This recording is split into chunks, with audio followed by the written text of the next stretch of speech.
මෙතන ඉන්නේ අපි දෙන්න විතරයි. ඉතින් හැමදේම මට කියන්න. මන් දන්නවා ඔයා මුකුත් නෑ කියලා පිටකරන හුස්මෙත් නොකිය කියන දේවල් තියෙනවා කියලා. මොකද ඒ හුස්ම හරි බරයි. ආදරේ පිරුණු හිත් වේදනාවෙන් තෙතබරිත වෙනකොට ඉහළට ගන්න හුස්මත් පපුව ඇතුලින් මහ ලොකු දුකකින් හිර කරවනවා. එතකොට ඇතුළතින් මිනිස්සු කඩාගෙන වැටෙනවා. ඔළුව පන තියන හදවත මරුණු මිනිස්සු ඉතුරු වෙනවා. ජීවිතයේ සමහර දේවල් ගැන ඕනවට වඩා හිත දුක් වෙන්න එපා. මිනිහෙකුට කවුරු නැති වුණත් Tamanට තමන් නැති වෙලා කියන හැඟීම කවදාවත්ම දැනෙන්න හොඳ නෑ. එහෙම දැනෙන හැම වෙලාවකම ඔයා එක දෙයක් මතක තියාගන්න.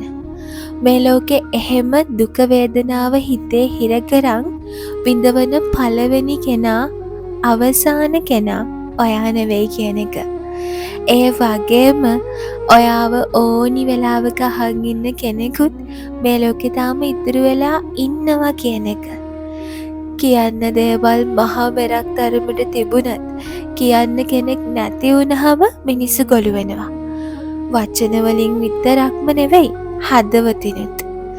ඔයා එහෙම වෙන්න ඕනි කෙනෙක් නෙවෙයි. ඔයා මට හම්බුණු හරි ලස්සන ආත්මයක්.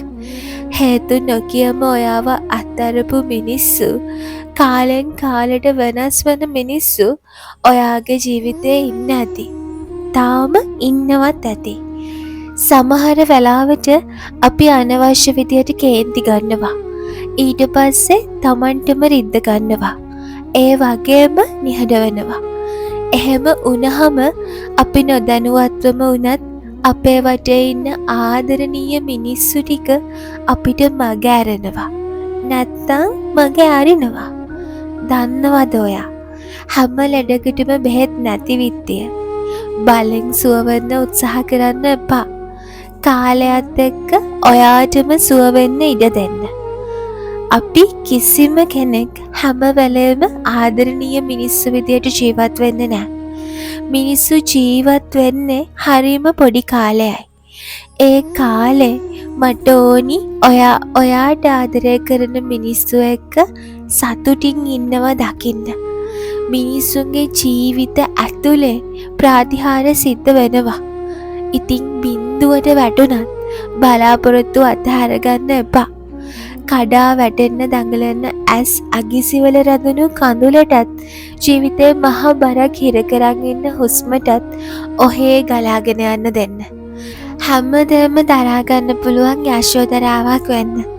මොකද මං ගොඩක් ඇස් දැකලා තිබුණත් නතර වුණේ ඔයාගේ ඇස් දෙක ගාව විතරයි. පරිස්සමින් ඉන්න. අඬන්න හේතු හදාගන්න එපා.